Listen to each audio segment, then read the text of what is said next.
Okay, the recorder's on now, so you can go ahead and just basically tell me what happened. Oh, okay. Well, on the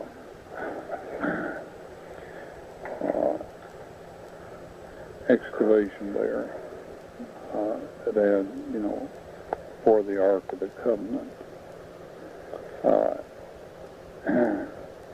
primarily I was interested in just the Ark of the Covenant. Yes. And as I did the excavation down the cliff face, we ran into cutouts, and we ran into crossholes in the bottom of this ancient quarry that showed that this was a crucifixion and execution spot. The Romans crucified people there, of course. The Jews, because of some of their special arrangements with the Romans, they basically stoned people there. And Stephen is one of the examples of what took place there. Yes. And so anyway, once we found that place, I knew that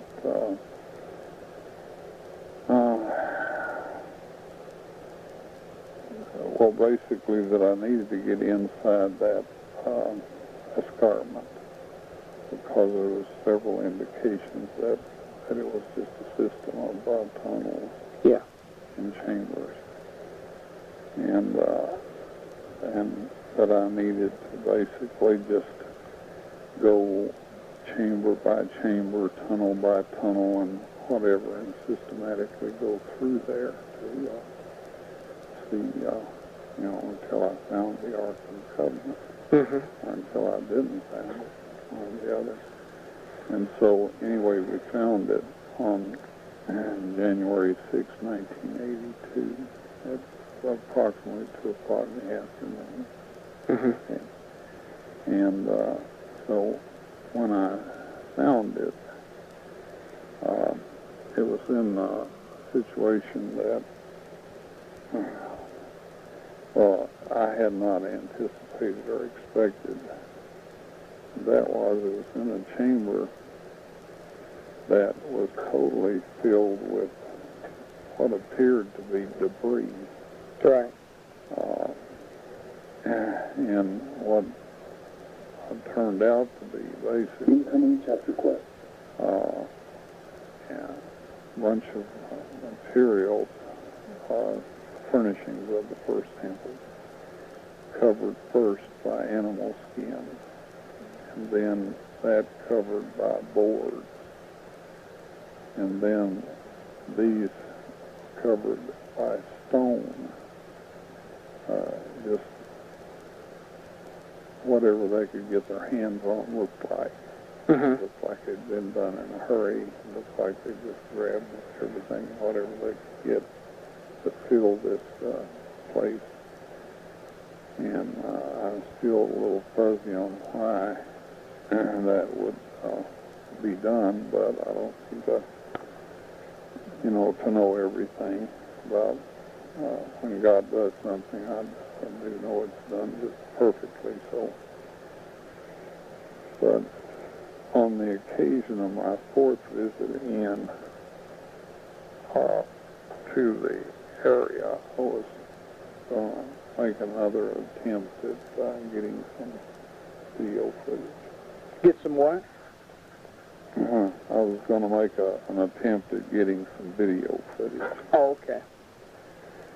And to that time, I had not had any success with any kind of reproduction. That attempt that I made, that included Polaroid cameras, 35 millimeter cameras, and VHS camera video system. So anyway, I went into the chamber, and the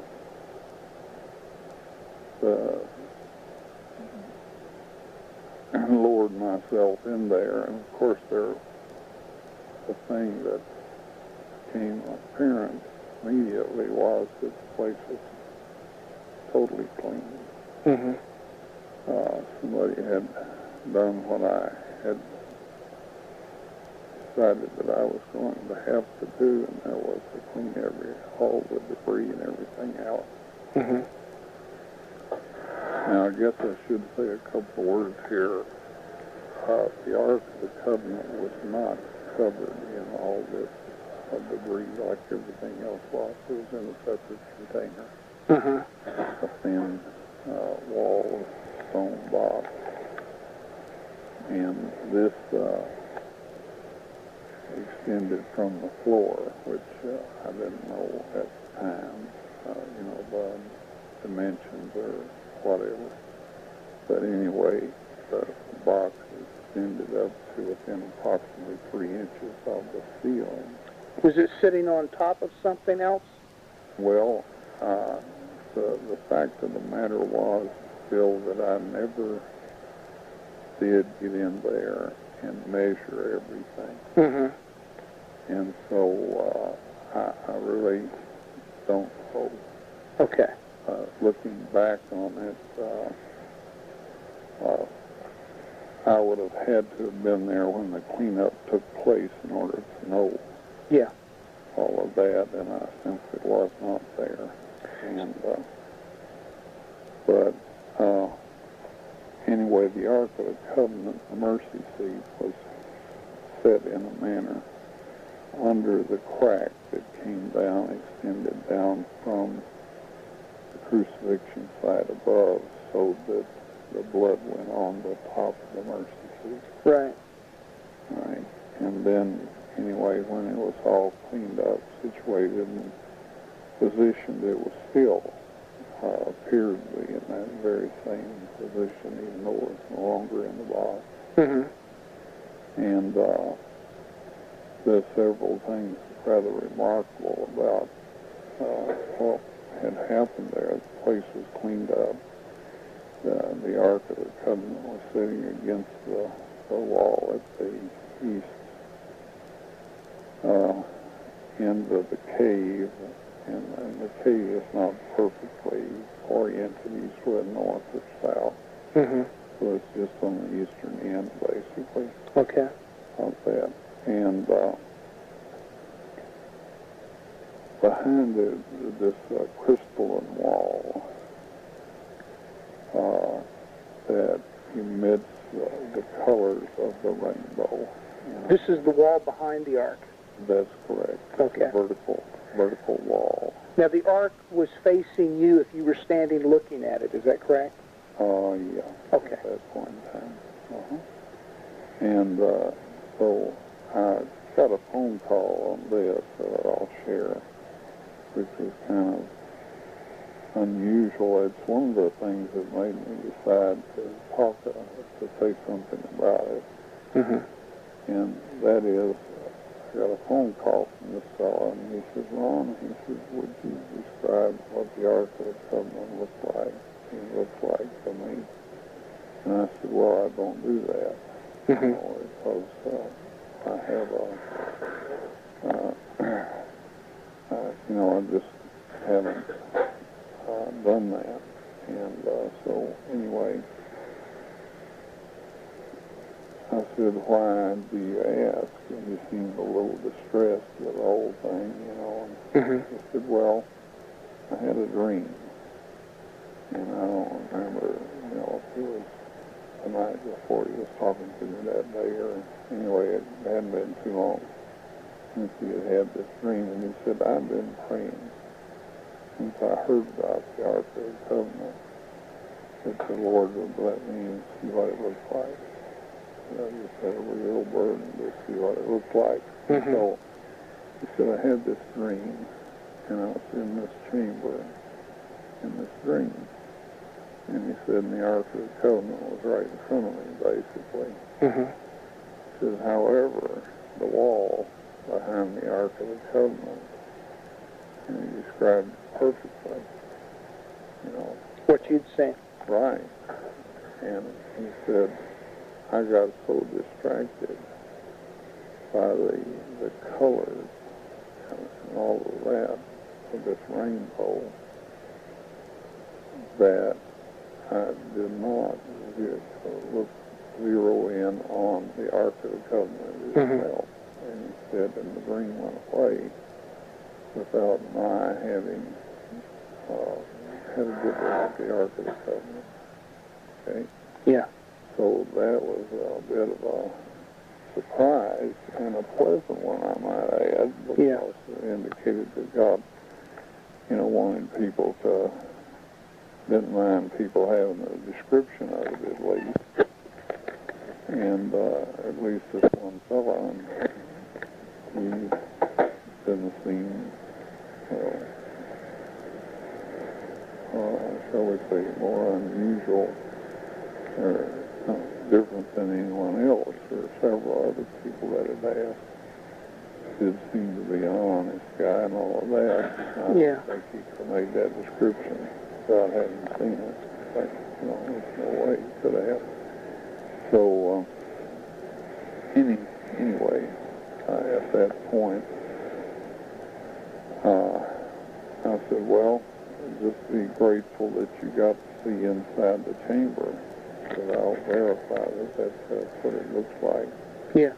But then I said, I guess we probably ought to do something to give a general idea of what the Ark of the Covenant looked like. So at that time, I decided to get Jim Pinkowski to work me up something, Right. And so, anyway, back to the experience of when I got in there. Now, the light, the room has its own light. Since I made that entrance in, but it didn't happen until I had gotten inside the chamber and was standing on the floor of the chamber.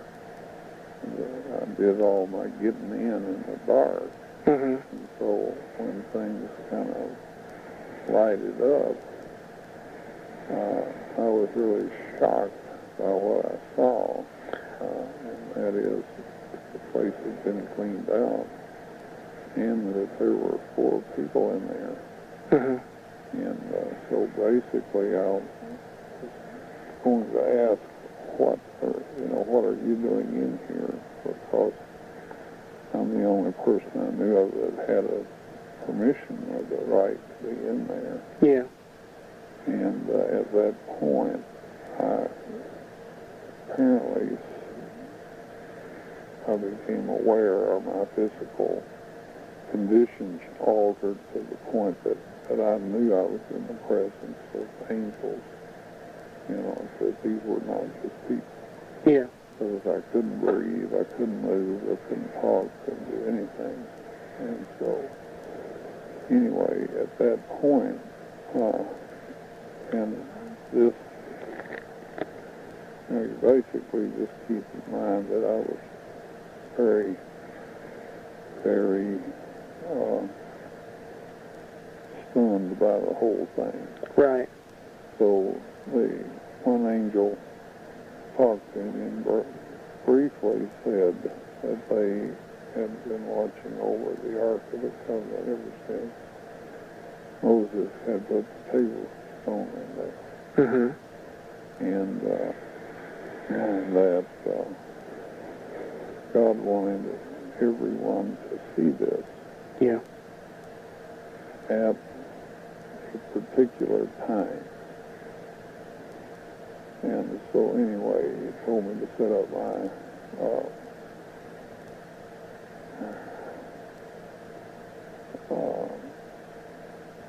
your video camera. Yeah, set that up on the tripod, and with by that time, it kind of drummed into my head. That, you usually got a better picture for these tripods. So anyway, I set this all up and aimed it at the Ark of the Covenant. At that point, I turned it on and went on, and the angels, one took a corner of each of the ark of the mercy seat, Yeah. and lifted it, and when the one angel had talked with me, said, get the stone out of the Ark of the Covenant. So I went over and leaned down and cut them out. Ron? Yes. Could you speak up just a little bit? I'm having trouble hearing you. Oh, okay, I'm sorry. Yeah, and I leaned in and picked up the tables of stone and backed away. Mm-hmm. They lowered the mercy seat back into position. Okay. And then I just stood there with the tables of stone, and the angel came and got them and took them from my hand and put them on a stone, kind of a shelf or ledge, whatever. Right there next to the wall. Right, part of the wall near the exit. The original exit? Yeah. So that would be, I guess, on the south side? Uh-huh. Okay. South side. And so anyway, now, let me ask you a question here. Okay. Because when you told me this before, you told me, you took the tables of stone out. Yeah. And then the angel told you something about the tables of stone. Yeah, it told me that it had to do with when these were to be shown the world. Right. Two things were stated. One, that if I was faithful, I'd have the privilege of sharing this. The second was that when the mark of the beast law was enforced, that shortly after that was when Okay. it would take place.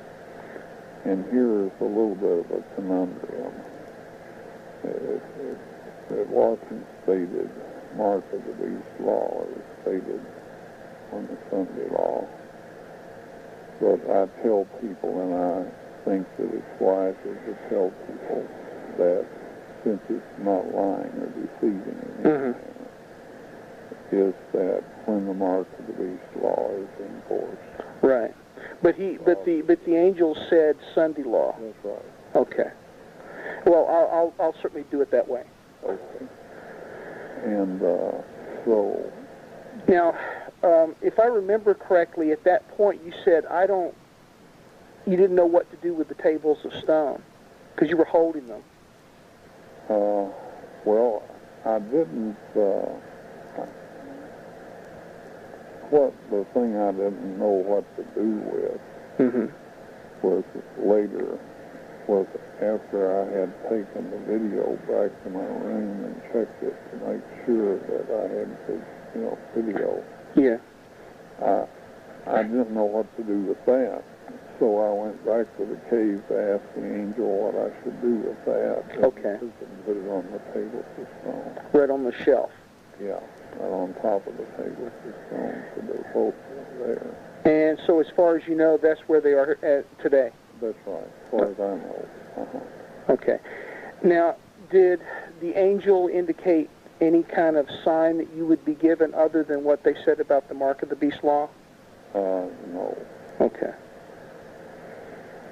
Okay, I kind of got you off track. Okay, after he took the tables of stone, put them on the niche there next to the original exit, I kind of interrupted you there. Yeah. What happened after that? Well, at that point, I left through the old entrance. The original entrance. Right. And was that the first time you'd been through it? That's the first time I had been through it. So that's how you ended up finding that? Okay, and they apparently cleaned that out too. Well, they had cleaned that one out. Yeah, I had done some work prior to this. But my work apparently, well, just to be perfectly honest, this whole system, if they want you to see it and get through it, it's easy. quick and easy. If they don't, you couldn't find it to save your life, or I couldn't. Oh, really? Yeah. So it's not just as simple as walking through a tunnel? No. Yeah. It's not. And I know that sounds a little science fiction-ish, but... well, that's the nature of caves and tunnels, yeah. if you've been in them before. And it's also the nature of if God wants you to see something or not. Exactly. Exactly. And so as far as I know, I'm the only one that has been in there, but I'm not there all the time, so I really don't know about this. You know, I don't know for a fact that nobody else has been in there. Right. Now, there's several people that have lost their lives directly or indirectly in attempts to either move or prevent the continuation of the work on the Ark of the Covenant. Right. All right. Now, I do not want to get into details on that. Okay. For the simple reason that, and I think you probably know this, that the bishop of the Anglican Church, who is basically the head of the garden team, died within a month and telling me that I couldn't excavate out there anymore. And that was shortly after Reverend Wyatt retired. Yeah. Yeah. And so anyway, there's a whole bunch of people that, you know, I didn't say that. I never said that he died because of that to anybody. I didn't verbalize it. It's just a matter of fact. Verbalized that yeah. There had been people that had died, and they put two and two together because, you know, working there, they got the order for me not to be able to do anything anymore. When they got that rescinded after this fellow died. Right. So, of course, they put all that together. Yeah. I don't know that it's really be necessary to address that aspect of it, because nobody right now is asking about that. Okay. Well, the only other thing, I beg your pardon? Maybe we ought to just skip that. Yeah. The only other thing that would relate to the, you know, anything happening in the chamber and that type of thing is back when those 6 people got killed trying to get in there to the Ark and move it. Yeah, and this is why I say I had rather not. Okay. Because I know you told me that story, but yeah. Okay, well that's fine if you don't want to go into that. Well, the situation is that we're, you know, as we get on the web page with a bunch of stuff, at some point, some of the people that are, you know, keeping an eye on me, and they may not like the direction I'm taking or something. Mm-hmm. So I figured that I would just lump it into a statement that there had been those who had lost their life directly or indirectly. Okay. And just let it go at that. Okay. Can I just ask you one thing on a personal note, and this won't be any part of what we're talking about doing here. Who was it that initiated those men going in there trying to move that thing? Do you know? I didn't ask. Okay. The idea was that it's in occupied territory. They wanted to get it in unoccupied territory. Mm-hmm. And ordinarily I'm all for that. Yeah. I sure don't want Yasser Arafat ending up with it. Right. But I know he isn't going to. Right. So, it's not really an issue. Right. Yeah. So, but that was what I was given to be the reason. Okay. But as to who made the decision, man, I didn't ask. Right.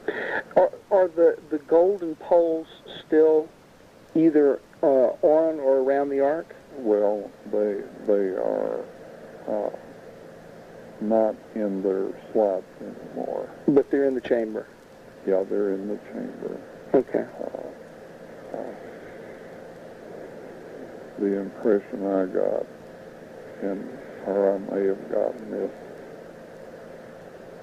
well,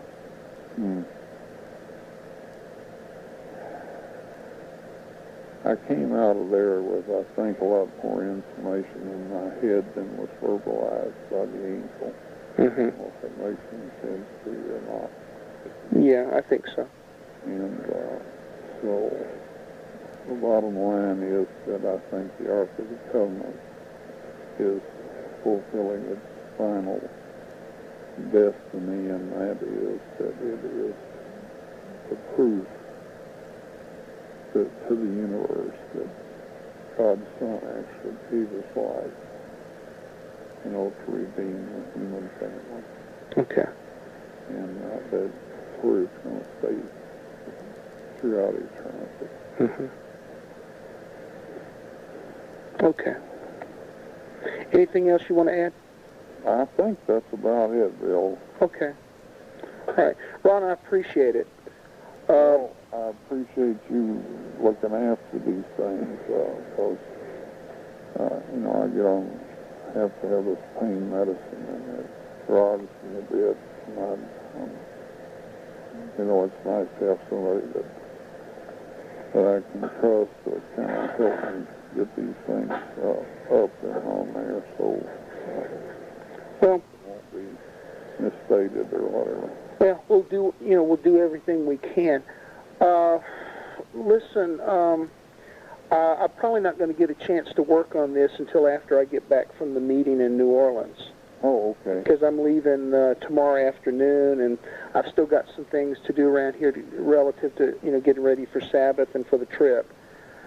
So I probably won't get to work on it till early next week. Okay. But I'll be back in touch with you and email you a copy before we post anything. Okay, that'll be great. Okay, if you would, and I already talked to Mary Nell about this, please pray for me in this meeting, because I really think the Lord's presenting an opportunity here. There's going to be a large number of people there. Okay. All right, we sure will. Okay. Thanks so much, Ron, and take care, and know that I and many, many others are still praying for you. I appreciate that very kindly. I really do, and I can tell that that's happening. Okay. And just want you to know I appreciate you, Bill. Thank you, Ron, and we appreciate and love you.